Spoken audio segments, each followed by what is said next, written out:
আসসালামু আলাইকুম। আজকে আমি রান্না করব আলু বেগুন দিয়ে গরুর ভুঁড়ি।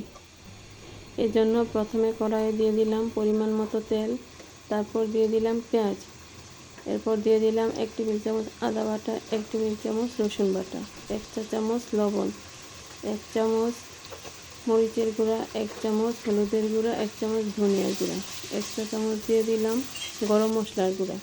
সবগুলো মশলা দেওয়া হয়ে গেলে মশলাগুলোকে একটু নেড়েচেড়ে ভালো করে কষিয়ে নেব। তারপর দিয়ে দেব আগে থেকে ভেজে রাখা ভুঁড়িগুলোকে মশলার সাথে ভালো করে উল্টে পাল্টে সময় নিয়ে কষিয়ে নেব।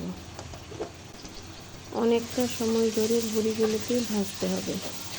অনেকটা তেল ছেড়ে দিয়েছে। এই তেলের উপরই ভুঁড়িগুলোকে আস্তে আস্তে ভাজা ভাজা করব। এখন ঢাকনা দিয়ে ঢেকে কিছু সময় রান্না করব। ঢাকনাটা খুলে দিয়েছি। এখন আবার একটু ভুঁড়িগুলোকে নেড়ে চেড়ে দেব। এখন দিয়ে দেব আগে থেকে কেটে ধুয়ে রাখা বেগুন আর আলু। আলু আর বেগুন ভুঁড়ির সাথে ভালো করে উল্টে পাল্টে মিশিয়ে নেব। অনেকটা সময় ধরে আলু বেগুনের সাথে ভুঁড়িটাকে কষাতে হবে। তারপর আবার ঢাকনা দিয়ে কিছু সময়ের জন্য রান্না করব।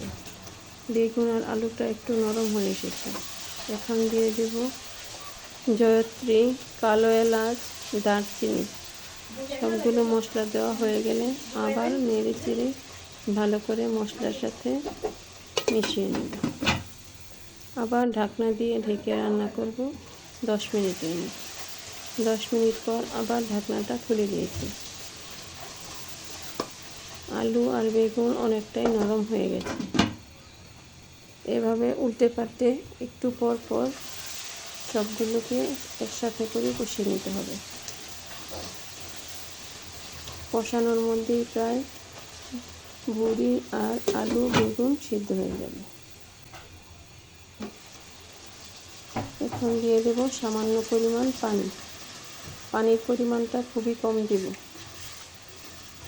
কারণ আলু বেগুন ভুঁড়ি সবগুলোই প্রায় সিদ্ধ হয়ে গেছে। এখন আবার ঢাকনা দিয়ে ঢেকে রান্না করব 10-15 মিনিট। ঢাকনাটা খুলে দিয়েছি। পানি অনেকটাই কমে গেছে। আবার নেড়েচেড়ে কিছু সময়ের জন্য ঢাকনা দিয়ে ঢেকে রান্না করব।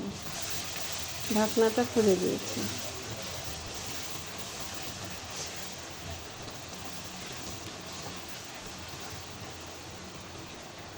এখন আবার ভুঁড়িটাকে কিছু সময় নাড়াচাড়া করে তারপর দিয়ে দেব 1 চা চামচ জিরার গুঁড়া।